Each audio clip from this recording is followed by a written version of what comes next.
Well, welcome back, everybody, to the Fantasy Hockey Hacks podcast, your season-long source for fantasy hockey news, analysis, and fun.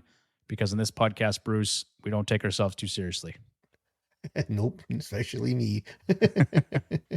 And I love you for it, man. It's good. Let's have some levity on this podcast. Let's keep it fun. Absolutely.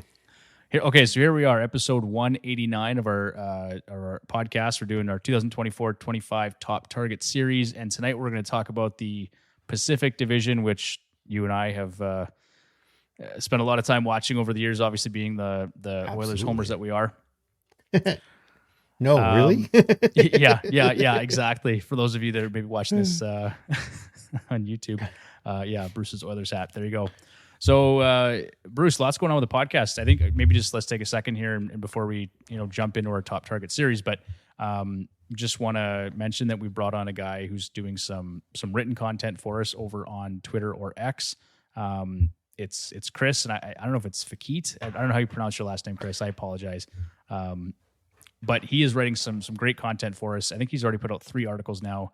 Yep. So if you guys want to check them out, they're on Twitter or X under the articles tab of our profile. We just found that to be a really streamlined approach to providing some written content as opposed to developing the websites and all the costs associated with it. So it's worked really well for us. And then I am doing sort of a daily blog called Hackstars. I jumped into it for the preseason, Bruce, which nobody really seems to care about. But you know what? I mean, people are reading it, but it's one of those things that the preseason doesn't mean a whole lot. But for me, it was just one of those things to kind of shake the cobwebs off and get back into writing some hockey content. So preseason is Bison King season. Then he disappears. So those will be there daily. They're just basically we always had done those posts, Bruce, in the past where it was like, here's our 3 stars from the games the night prior, and that's really all it is, with maybe some honorable mentions and then some highlights to keep you guys interested too. So, and technical difficulties aside, let's keep rolling along, Bruce. Hopefully my internet holds up tonight. I don't know what's going on. Anyway, so they've got some good content. It's called a hard line. You just plug in. I don't have that option, Bruce. I'd have to move my laptop somewhere. It's a whole thing. I've talked about it. I'm actually kicking myself because when we developed the basement, the developer didn't put a Cat 6 connection where my desk is, and I didn't even think about it until now. And it's like, okay, I wish I'd done that. So put it behind the baseboards. Pull the baseboards off and run it behind the baseboards. We might just have to do that, Bruce. That's what I do here. Okay. All right. With that. Oh, and we do have, I'm not going to mention him by name just yet. I think we're going to wait until he joins us on the next episode. But a longtime fan of the show, he's been a big supporter of ours, is jumping onto the podcast full-time this season, which we're really excited about. Obviously, with John taking some time and stepping away from the podcast, we wanted to bring somebody on who was, really excited to talk hockey with us. And he's excited. This guy's excited. He's excited. He's really knowledgeable. I would say, Bruce, he's into fantasy hockey as much or more than you and I are. And he's way more than me. Way more than me. and we both. I'm the low guy on the pole in this podcast. I'm the low guy. Yeah. And then I just talked to Tyler earlier. He's going to be jumping back on, of course, but he's just been really busy with work. And he's hoping when the regular season starts, he'll be back on as a regular this season too. Nice. Yeah, so we're really excited. The regular season is just around the corner. It's kind of crazy. I can't believe it's here already. Coming up fast. There's only 4 preseason games left for the Oilers. I believe so. Right? They've been so bad, Bruce. I've just kind of put them out of my mind completely. It's the preseason. It only matters unless they win, right? That's the only time you care about the preseason. So. Exactly. All right. For tonight, for the purpose of this episode, we're going to define a top target as a player that that is currently being undervalued by current ADP standards, or we believe is going to have a big season for one reason or another. Our focus is largely on players that can be found in mid or late rounds of a 12-team redraft league. So we're trying to avoid those really obvious picks, and there's maybe 1 or 2 of them in here, but sometimes it's just, a player that you think is going to have a big season. So here we go, Bruce, starting with our forwards. And the first guy on here, Leo Carlsson of the Anaheim Ducks, 81% rostered in Fantrax, 15% in Yahoo. He is currently going undrafted in early Yahoo mock drafts, but he's going to play on the second line with Alex Killorn and Cutter Gauthier, and he's going to get power play one time. Bruce, you said in the notes here, load management. I hate that term. Me too. So much hate that term. Yeah. Especially in hockey. Like, that's one of those things, you hear it lots in basketball, but for hockey players, you just never hear that term. I mean, the Connor McDavids and the Austin Matthews of the world, they play 80 games every year. They might take the last couple off because there's really no point if things are sealed up. But yeah, load management, in my opinion, is just not something we should see in hockey. And I thought it was really strange that the Ducks did that with Leo Carlsson last year. Yeah, and it sounds like I don't know if it'll continue with Carlsson, but it sounded like late last season or when they made the trade for Gauthier, that they might do that to him this year. That may not go too well considering how he left Philadelphia. So that we'll see how that happens. But yeah, let's hope that's not the case, because I think this would be a really fun line to watch with Cutter Gauthier, Leo Carlsson, and Alex Killorn. Oh, definitely. Three pretty capable Hopefully guys. Killorn can keep up to the two kids. Yeah, exactly. But Carlsson, despite the low management, still managed 29 points, 12 goals in the games that he did play, in the 55 games he did play. Put him on a 43-point pace over 82 games. I guess it's not Bruce, bad. No, that's not bad at all for a rookie. Yeah. I mean, I don't know how much more you can expect, right? Unless you're a guy like Connor Bedard or something like that. But there's exactly. those exceptional players. But 12 goals and 30 points in 55 games is nothing to sneeze at. So, the 5-on-5 per 60 numbers maybe didn't jump off the charts, but I mean, what do you expect? We generally don't draft rookies in fantasy hockey for that reason. And it's the Ducks. None of the numbers are going to look good. No matter how you try and massage it, they're all going to be ugly. But you know what, Bruce? When you start looking at this lineup, there's so much young talent on this roster, and it takes time. As Oilers fans, we know it takes time for that young talent to actually translate into offensive production. But I'm excited for what the future of this team looks like. And for Leo Carlsson, our projection for him, 19 goals, 53 points, 21 power play points, 169 shots on goal, 25 penalty minutes, 32 hits, and 38 blocks. So definitely taking a step in the right direction this season. And the nice thing about the Ducks as a team as a whole, off nights. Yes. The Ducks have the most off night games in the league again this year. So off nights.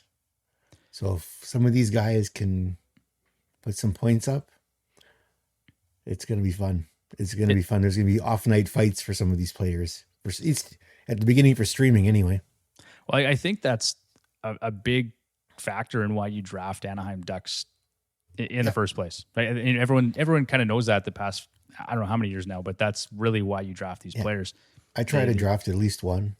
Yeah.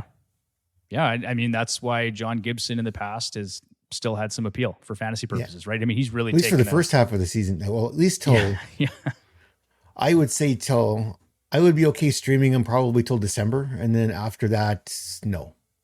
Yeah, unless I'm desperate for a goalie, it's no after that, because his shelf life right now is basically December. That's when he's basically the bruise from head to toe from the rubbery seas by that time. So yeah. Well, and since we're talking about him, we can get into the goaltending more later, but news broke today that he had an appendectomy today or yesterday, and so now he's going to miss 3 to 6 weeks, which opens up the door for Lucas Dostal, and that's one of our other top targets that we'll talk about later. But nice, yeah, it looks like it's Dostal time in Anaheim too. So, the Ducks do provide a strategic advantage with the schedule, and we did do an episode, Bruce, our schedule advantage score that we put together using our friend ChatGPT. So for anyone that wants to go check that out, head back through the feed and give that one a listen, because we had a couple things in there. And obviously, the Ducks were near or at the top of that list for the schedule advantage. All right, next guy up here. And this couldn't have worked out any better. Bruce, I'm a fan of Jake DeBrusk, left wing, right wing eligible for the Vancouver Canucks, 85% rostered in Fantrax, 57% in Yahoo. His ADP right now, 141. He's going somewhere in the 12th round. He's going to be on that Not second bad. line with Elias Pettersson and Jonathan Lekkerimäki, if Lekkerimäki does actually make the team. But Bruce, that chemistry with that line has actually looked really good so far. Yeah, I'm hoping they have him stapled to Pettersson's side because that's going to be nice. It's going to be very nice. I think it's going to be great. DeBrusk is playing on power play 1, it looks like, this year too, if all Also good. Stays as it is. Yep. So DeBrusk, obviously fresh off that 7-year, $5.5 million contract. He's not going anywhere. He's going to ride shotgun with Pettersson, like you said, and on the first power play unit. He had down year last year with the Bruins, only 40 points in 80 games. Part of that, Bruce, was his individual shooting percentage at 10.4%. Yeah. And his 3-year average, 12.7%. Also his shot rate, 8.2 per 60. That's down from his 3-year average of 9.5. I went back and looked. He's been at 9 shots on goal per 60 or higher in 4 of the past 5 seasons. Last year was the exception at 8.2. So I have to think that's going to go up here this season, Bruce. I would think so. And 2, he's actually going to have decent line mates where I didn't say he didn't have decent line mates, but if he wasn't playing with Marchand or Pasternak, it really, there wasn't much there for him.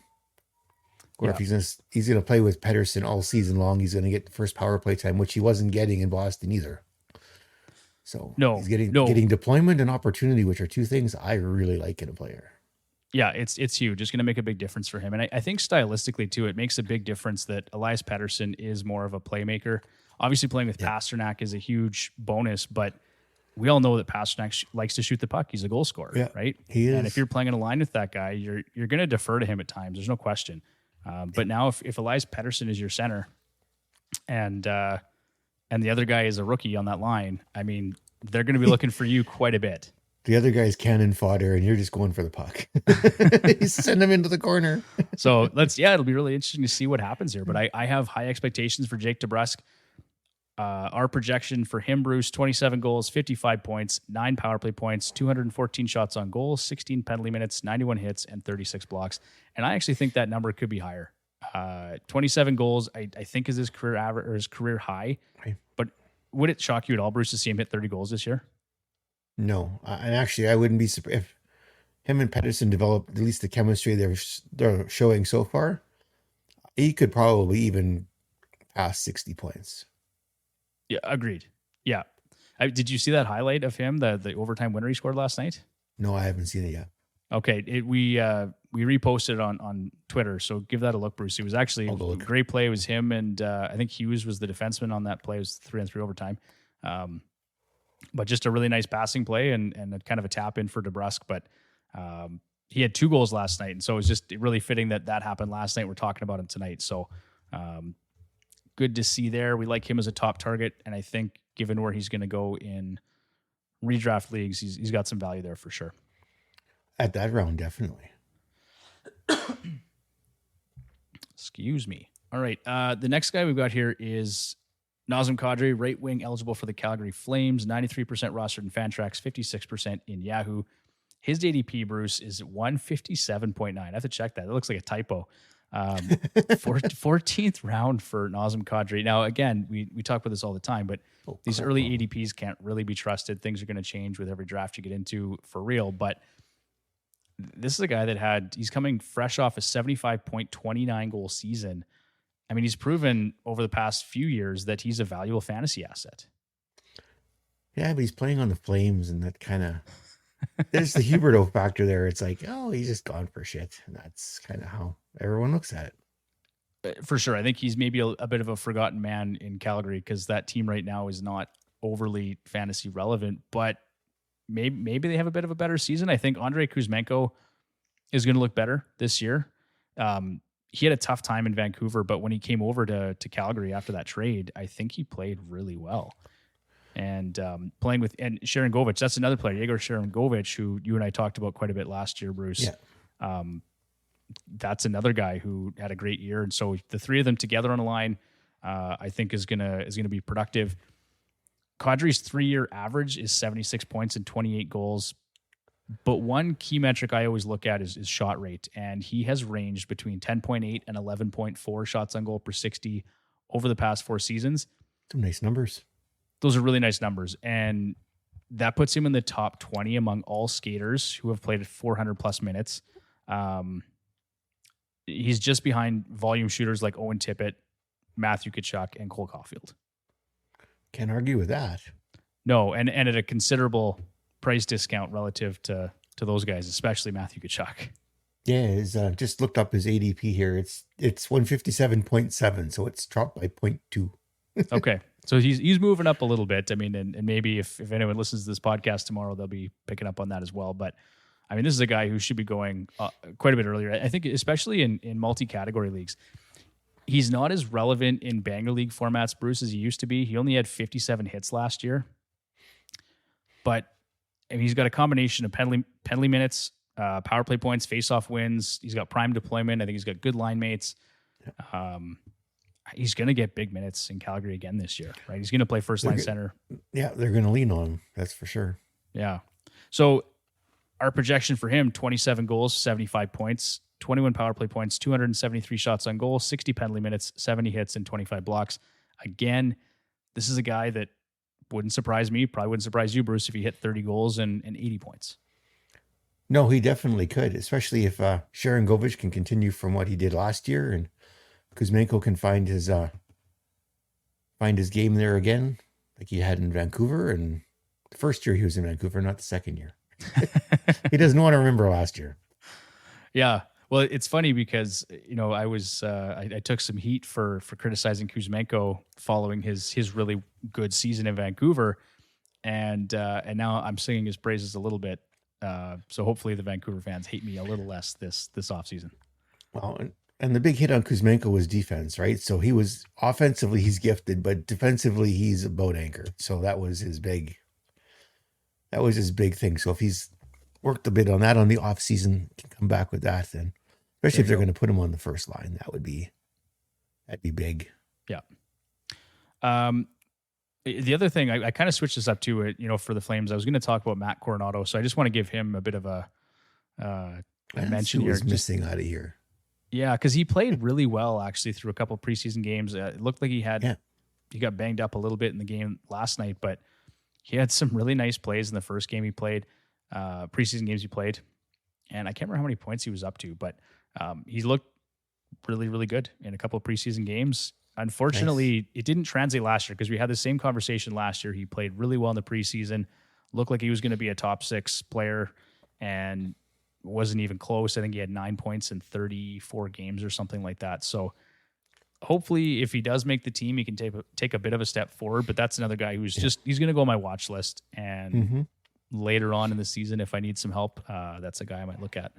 Definitely. All right. Another guy, Bruce, probably not a surprise, but another guy that I roster regularly on my fantasy teams, and that is Jeff Skinner, left wing eligible for the Edmonton Oilers. 92% rostered in Fantrax, 77% in Yahoo. His ADP right now, 139 going in the 12th round. Looks like he is not even penciled in, but that's like permanent Sharpie marker. He's going to be playing with Leon Draisaitl and Victor Arvidsson, and probably on power play too, because that top power play line is locked up. I don't think that's going to change. So that darn internet connection. And there it goes again. Hey, okay, we're good. You know, the great thing about StreamYard, Bruce, is that it's recorded locally. So we're going to have all this audio just fine, but there's no worries that way. We're just going to see the odd video get cut out, but that's okay. It's like I'm halfway to taking a drink and, they've been cut out. You lost me again. Yeah, you know what? My router probably needs to get unplugged again, but that's okay. So Jeff Skinner, like I said, another player that I really like. Consistency has been an issue for him. It seems like every year he alternates, right? It's like this year he's really good. He scores 40 goals and 80 points. The next year it's maybe I'll do 20 goals and 50 points or something. But he seems to bounce back and forth. And then last year was one of his infamous down years. So I'm expecting the bounce back at least by the eyeball test. But has he ever played with a guy like Leon Draisaitl and Victor Arvidsson? Well, that's what I think. If you look at his up years and his down years, just take a look at who his line mates were. Like in his down years, his line mates were never the same. There, he was always all over the place. Yeah. And his years that were he was putting out good points, he had consistent line mates. He was consistently in the top 6. But when he's got his low numbers, he's usually out of the top 6, and he's playing playing in the bottom 6, which he's not accustomed to, and not really. That's not his style. That doesn't work for him. Yeah, that's not his game at all. And No. I mean, like any player, if you're getting crap deployment, you're probably going to have crap results. I mean, some players are going to just play better up and down the lineup. But yeah, for Jeff Skinner, I think he needs to play in the top 6. And he's a shooter, right? Last year, both his individual shooting percentage and his shot rate were down relative to his 3-year average. And so too, like you said, was his even strength time on ice and power play time on ice. So that downturn in deployment alone resulted in 9 fewer power play points. So right there, just some of the regression that was happening was just due to opportunity, like you'd said. I don't know about you, Bruce, but when he got bought out, right away I thought that's a guy the Oilers are going to try and sign. I said this exact same thing. It's like if they buy him, he's going to end up in Edmonton. That's and hopefully play his first playoff game in his career. That's ridiculous. Wild. That's wild for as long as he's been around. Yeah. I think, and that was a smart bet for him and for the Oilers, right? They gave him a 1-year deal. Yeah. And he's now in a contract year playing with the Edmonton Oilers. He's going to play with one of Leon Draisaitl or Connor McDavid. I think for me, the way it's going to shake out is that top line's going to stay exactly as it was, right? It'll be Nuge, Connor, Hyman, and then you're going to get this Leon Arvidsson Skinner line. And obviously, if things don't work, and at times they're just going to shake it up throughout the season because things aren't working. But this is how I see it. And so, worst case, he's with one of those two guys. He's going to have a really good year, I think. I think so too. I think his line mate there. Well, I think that whole line is going to do well. They can gel. Yeah, you got Draisaitl passing everywhere. Arvidsson and Skinner, and we know Leon's going to get goals on the power play, so you don't have to worry about that too much 5-on-5. But you can feed Skinner, and you got Arvidsson in there too. Leon's going to be happy. He actually has line mates this year. Oh, yeah. Real line mates. I think there's a lot of people, it sounds silly, but there's people that are sort of sleeping on Leon too, because now he's dropped in the rankings, right? Was it last year or the year before? He was going at number 2 right after 3, Connor. Right? There was up for debate. Like some people still wanted Nate McKinnon for the shot volume, and that's totally fair. I understand that. But he was going 2 or 3, and now he's going like 6 or 7. Yeah. If I can get Leon Draisaitl at 6 or 7, I'm pretty happy with that. I think he's going to have a big year. The other thing about Jeff Skinner, prior to last season, he had posted 33 and 35 goals and peaked at 82 points. So he's a very capable player. And fun fact, Bruce, I looked at this. Over the past 10 seasons, Jeff Skinner is just outside the top 10 in even strength goals. Nice. So this is a guy. Use those.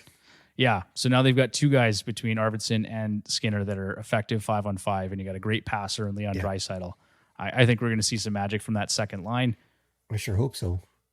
So our projection for Jeff Skinner is 29 goals, 69 points, 7 power play points, 254 shots on goal, 37 PIMs, 26 hits, and 16 blocks.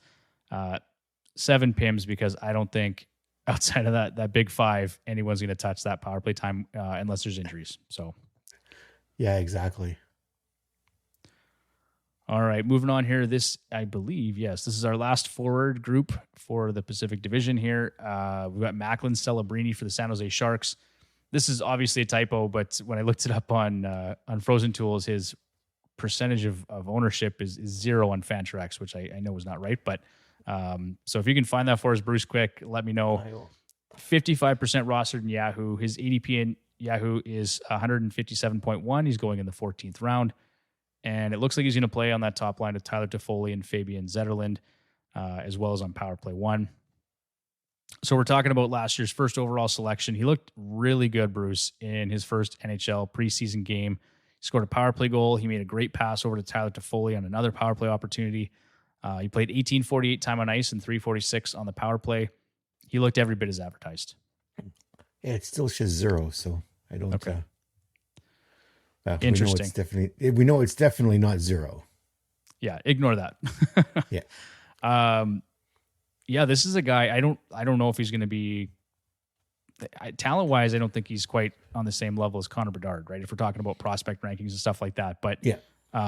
I think the talent that he has available to him in San Jose this year is probably a bit better than what Bedard had last year in Chicago.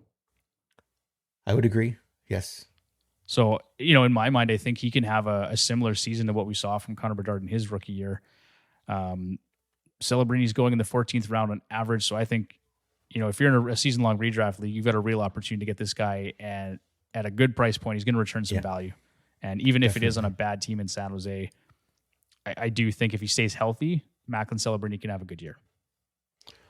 I think so too. Because they've got him. There he is. So they've got him between Toffoli and Zetterlund. Yeah. So that's where they're projecting him anyway. That's a nice spot for him. In Zetterlund, I saw some of the stuff floating around on social media about him. It looks like he's been training pretty hard this offseason. So that's good. He's out to prove something. Tyler Toffoli, we know, is a proven goal scorer. That's a guy that if Celebrini can get on the puck, which, if he can do a fraction of what he's shown so far in a couple preseason games, there's some chemistry there, and there's plenty of talent to go around. So I'm excited to see what those guys can do this year. Our 2024-25 projection for Macklin Celebrini: 22 goals, 59 points, 17 power play points, 215 shots on goal, 20 penalty minutes, 45 hits, and 25 blocks. Very nice. All right, so that's going to wrap up the forward portion of our episode. Honorable mentions go to Andrei Kuzmenko, who, as we'd said, going late at 159.1, Yegor Sharangovich, 171.5. Adrian Kempe and Quentin Byfield, not guys that are going to go super early, but I like Kempe because now we know the Kings are moving away from the 1-3-1. And that's the first time in how many years now, Bruce? 3, 4, 5, a long time, right? Sure. Like they've played the 1-3-1 for a long time. Yeah. Kempe's ADP is 48.1. Right. So he's going to go, he's going in the 4th, 5th round sort of thing. Yeah. But Bruce, I think he's probably worth, maybe 4th is too early, but he's a guy that can score 40 goals. Yeah, he's done it.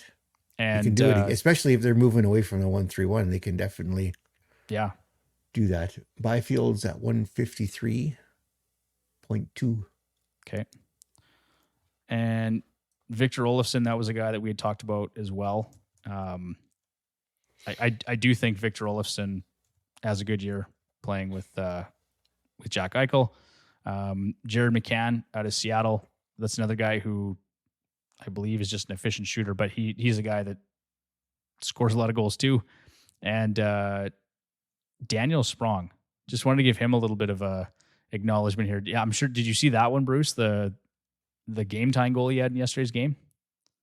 I have not seen it yet. No. Okay, so that one was a pretty nice play from him. He kind of deked through everybody. There was whatever it was, 3 or 4 Flames players there, and he just kind of weaved his way through all of them. And it was a power play goal. Yeah, there's four Flames there, so he just kind of weaved through everybody, just kind of deked around the goalie and slid it in. So great play from him. But that's a guy, Bruce. We talked about him last year, and I had hope for him in Detroit just because his per 60 numbers look really good too, right? That's a guy that in terms of shot production and points per 60 and all that kind of stuff, he's a very effective player.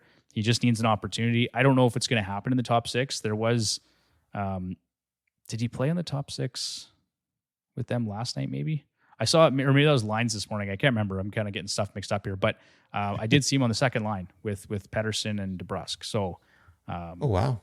Somebody posted that on X or Twitter here earlier this evening too. So I'm curious to see if that's a spot he winds up in.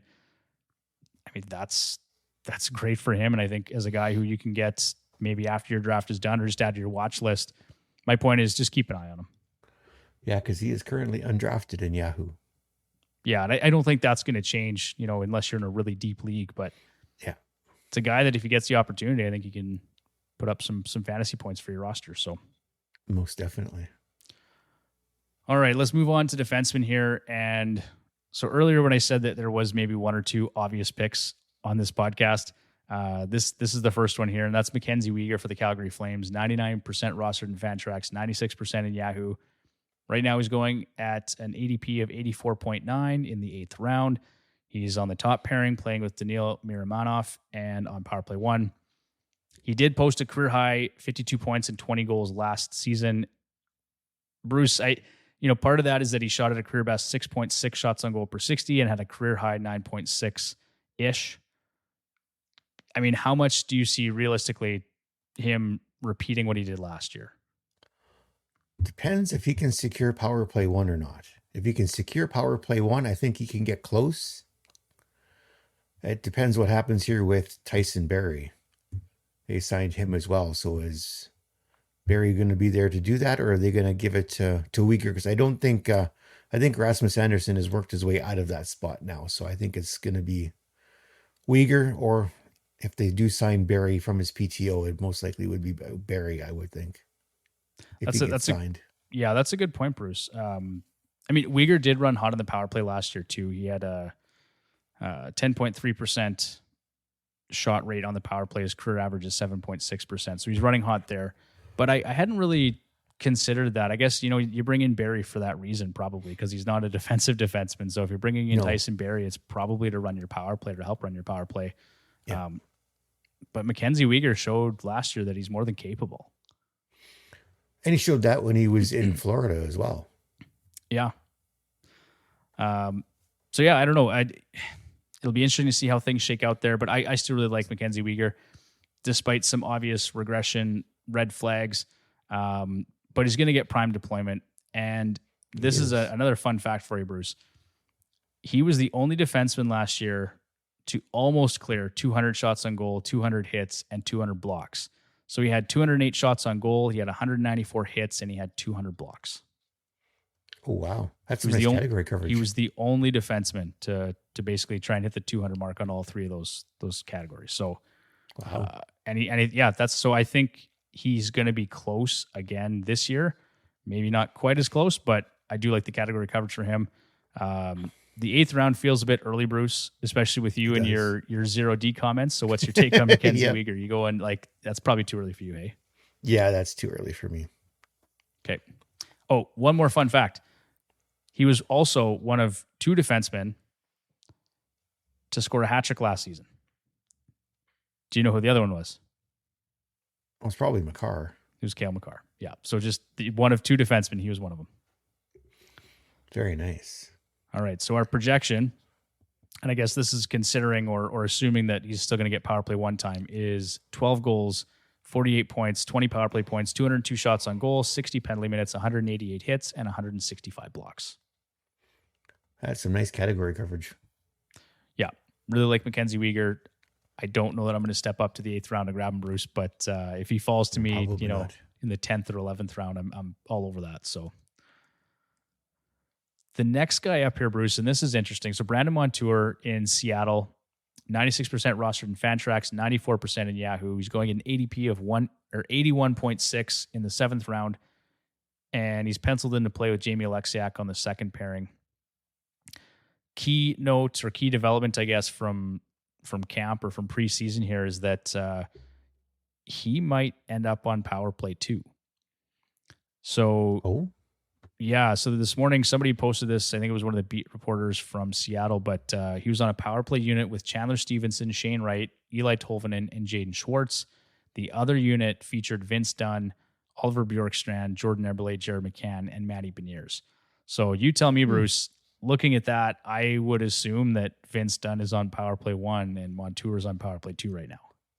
That would be my guess from that, but I guess we'll see how it plays out. Dunn wasn't a pillar of health last year, so you could see that change if Dunn gets hurt again. I'm a little surprised by that. I would have slotted Montour myself just because more of a veteran player. He's played that spot before, and he's proven he can do it. So. He's 2 seasons removed from a 73.16 goal season. Yeah. The guy can put up points. He can. And part of that too is he's playing with the Florida Panthers. That's gonna, improve anyone's outlook offensively. But Yeah, he also Ekblad was did, gone for part of that season too. yeah. But he I think he had his best shot rate of his career in that 2022-23 season when he scored 16 goals and had 73 points. He also played over 24 minutes time on ice and 4.25 minutes on the power play. So, it's going to be interesting to see. So my projections, I think, were based more on him being on power play 1, but it could be split. They could be splitting those 2 units up and maybe just running it 50-50. So obviously it doesn't help anyone's fantasy value there, and what makes that really interesting, Bruce, and this is just preseason, right? So we're just speculating. I mean, who knows what happens in the regular season, but he signed a 7-year deal. He got over $7 million a season. Like, you'd think paying him that kind of money, you're going to run that guy in the power play. You would think so. Oh, do others play a guy 9? He doesn't do anything on the power play. So. Oh, come on, Bruce. Okay. Anything else here? I don't think that's going to do it. So, I mean, I did like Brandon Montour. I thought that's a guy with some acumen, some offensive ability that, on a team like Seattle that's kind of looking for some of those blue chip guys. I thought he could step in and make a big impact. So projection for him right now, 11 goals, 43 points, 16 power play points, 193 shots on goal, 48 penalty minutes, 95 hits, and 75 blocks. Obviously, that's going up or down depending on his power play usage. Yeah. No, looks good. All right, let's move on to the last defenseman here in Noah Hanifin for the Vegas Golden Knights. 95% rostered in Fantrax, 84% in Yahoo. His ADP is 113.7 going in the 10th round. And he's going to play on the top pairing, it looks like, with Alex Pietrangelo. And this is up for debate, but power play 1 looks to be in his future. Well, they got to do something there because neither Theodore or Pietrangelo really was able to do anything with that position. They flip-flopped all season back and forth. If Hanifin can actually go in there and do it, it'll be all his. Well, and the thing is, in the playoffs, they handed it to him, right? So he was the guy. I think I've got some numbers here. Yeah, 5 points, 2 goals in 7 playoff games. And he averaged 23-43 time on ice and a minute 52 on the power play. He had 73% power play share. And he led all defensemen in time on ice for the Vegas Golden Knights. Yeah. And he's got a nice ADP. I like that. That's more in the range I think you like, Bruce, eh? Like 10th round or later. That's the range I like, yeah. So I had no trouble picking him up there. Well, so now you're talking about a defenseman. He's a power play 1 guy, going to play in the top pairing on a good competitive Vegas Golden Knights team. If you can get him in the 10th round, that's a really good spot to grab him. Yeah. Because I'm thinking Theodore and probably they'll both go ahead of him, I'm thinking. Yeah, Theodore's ADP is higher and I thought Pietrangelo's might have been lower, but I'm not. Pietrangelo's is lower. His is 143. Yeah. Well, I think the secret is out on Pietrangelo. That's a guy that's just not he's not running the power play there. That's not the expectation anymore, I don't think. No. Yeah, and a good contract for Hanifin here too. He's in year 1 of an 8-year deal, paying him $7.35 million. So again, if you subscribe to Ian Gooding's theory about you follow the money. Yep. I'm going to follow the money to Noah Hanifin, and I think this guy's going to run the power play next year in Vegas. Yeah. So yeah, keep a close eye on that through preseason, but like the player, like the price point, and like the potential deployment. Most definitely. And he had a good year last year too, Bruce. 13 goals and 47 points. Yeah, because he had he got a bit of power play time in Calgary, but not much. Yeah, I think they were leaning more on Uyghur, but also they gave Anderson some time. Yeah. Yeah. So, all right, there's that. Our projection for Noah Hanifin this year, 9 goals, 47 points, 21 power play points, 157 shots on goal, 26 penalty minutes, 66 hits, and 118 blocks. Wouldn't surprise me if he scored 10 to 14 goals either. No, it wouldn't surprise me either. All right. And then if anybody hears a bit of whining, that's just my co-pilot Willow here, our new puppy. My apologies. All right. Honorable mentions. There's a couple players here that I wanted to touch on just really quick, Bruce, in light of a couple developments this morning. So obviously last night, the Drew Doughty injury occurred. Yeah. His ankle Ankles bent in ways that way. Probably shouldn't. Yep. No. So with that, it in theory anyway opens up more ice time and a path to the first power play unit for Brandt Clarke. And We'd hope. And I was actually really optimistic that was going to happen. But then somebody had posted I think it was one of the beat reporters out of LA, basically said the coach said, no, we're not taking the reins off Brandt Clarke, so you can kind of forget it. Sucks. Yeah, so keep a close eye on that. Let's see how things develop. I'm not entirely convinced they just let him sit on the third pairing and don't give him any power play time. That just seems strange to me, but sometimes coaches do those things. But for Brandt Clarke, he's an 8th overall pick. He had an absurd almost 2 points per game in his final OHL season 2 years ago. And then last year he had 46 points and 10 goals in 50 AHL games. So he's doing well there too. He's proven he can play at every level. And I think just with some opportunity, he could pop here in LA this year. Definitely. Maybe they're afraid that he'll do too well and that Doughty will be pissed that he lost the spot. Yeah, I can't see them just shoving Doughty off to the side after all he's done in LA, right? He's kind of he's royalty in LA, but exactly. But still, I think they'll maybe give him some more opportunity. And then the other guy was Owen Zellweger out of Anaheim. So, if you listen to this podcast, you probably listen to Ryan Black and Evan Diebert on the Puck Dynasty portion of the show. And I asked Ryan, which guy do you like there? Because there's Owen Zellweger, there's Pavel Mintyukov, Fowler, I guess. Cam Fowler's always in the mix, right? So everyone, Cam Fowler, they're really, it's funny because they just seem to want to continue trotting him out there. And not that he's great, but he's also not terrible. It's just one of those guys that he's just sort of there. He's been around for a long time. Yeah. But the Ducks rolled out 2 power play units yesterday, I believe. The top unit included Troy Terry, Leo Carlsson, Mason McTavish, Cutter Gauthier, and Owen Zellweger. Nice. So if there's any justice in the world, that's going to happen. Obviously, Mintyukov's going to have something to say about that. Cam Fowler's going to have something to say about that. But it's encouraging to see that they're at least trying it out. So again, something to keep in mind. I think the Ducks are playing tonight, Bruce. I haven't checked the box scores to see what's going on there, but that's something to look at after. Like Brandt Clarke, Zellweger is going undrafted in mock drafts, and he's either going to go undrafted or late. So that's a guy that maybe more of a boom or bust pick. Yeah. We got here. Oh, wrong team. It's 1-1. Okay.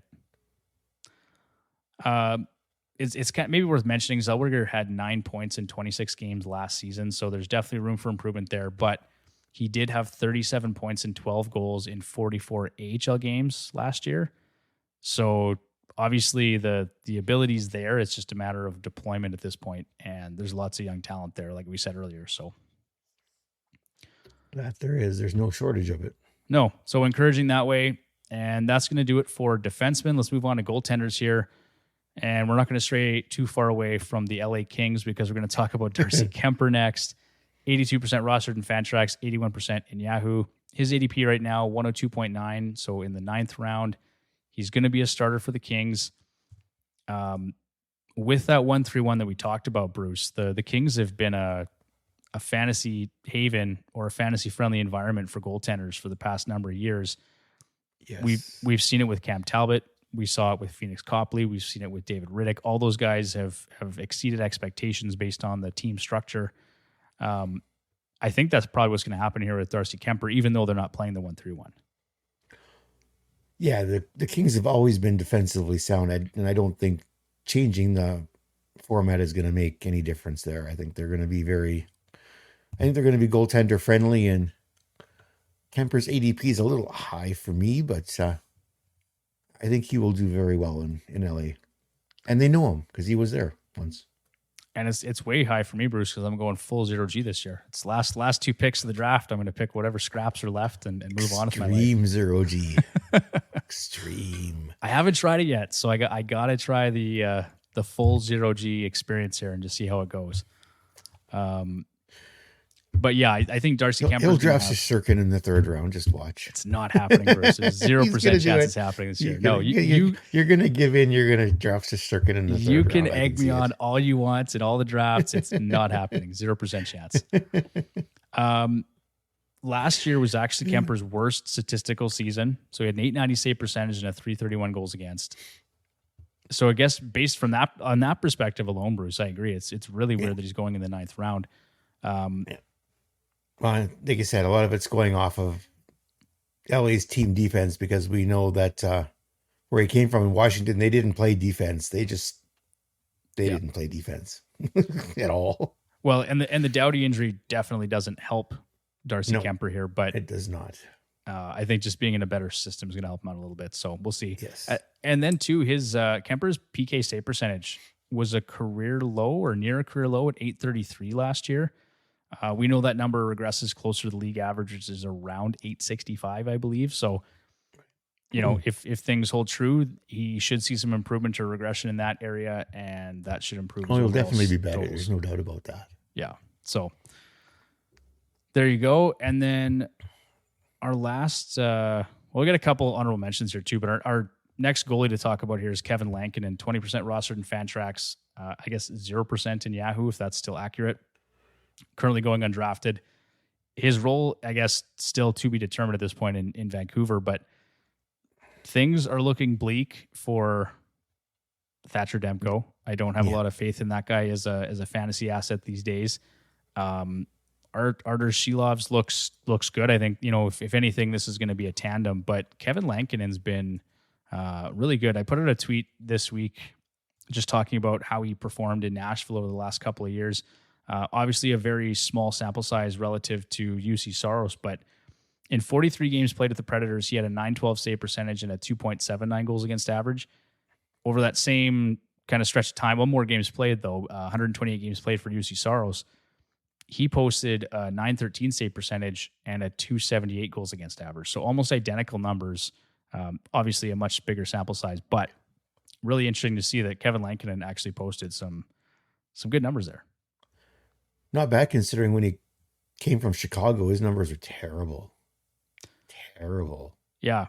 So I think this is Chicago is also terrible. Chicago, yes. Too, so. Yeah, keep that in mind.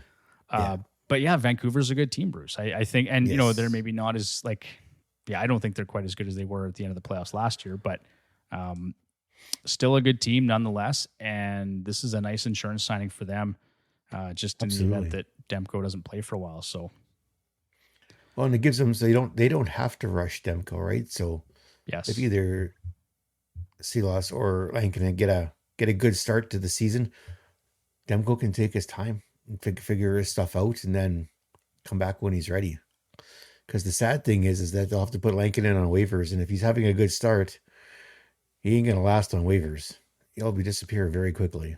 He will. Yeah, there'll be plenty of teams who want to take a look at him. So the Leafs will need another goalie by then. It could happen. It can. Okay, so yeah, I give Lankinen a look. I think that's another talk about 0G, Bruce. That's a guy that I could see myself streaming this season. Yep, absolutely. And then honorable mentions here. So Lucas Dostal, as we talked about a little earlier, John Gibson going under the knife there with the appendectomy, 3 to 6 weeks for his recovery timeline. I think we were already kind of interested in Dostal anyway, Bruce, before this, because you said by December Gibson is appears to be gassed, right? And his numbers have been steadily declining. One big bruise by then. I think it's a mental thing too for Gibson. Like how long can you get beaten and bruised for a team before you just don't want to be there anymore? And that kind of appears to be the case with John Gibson. Right. So you start your career off, you're in the playoffs every year and deep into the playoffs. And then the team makes a shift and now you're basically a piece of plywood back there and they're just beating rubber off you like crazy because your defense is evaporated. You traded it all away. Yeah. Yeah. It's ugly. Yeah. Bright future, but today it's been tough. So yes. One other guy here, Dustin Wolf out of Calgary, his ADP 169. He's 1-1 in the preseason, a 240 goals against average, 925 save percentage. He's made a total of 49 saves on 53 shots against, It is preseason. We all know that. But I do think, this is his team to command for the for foreseeable future. I mean, they got Dan Vladar there. That's not a guy that I'm concerned about. Yeah, I think, at his ADP of 169, Dustin Wolf is a guy that's going to return some value for somebody. Could be a really nice 0G option at some point throughout the season.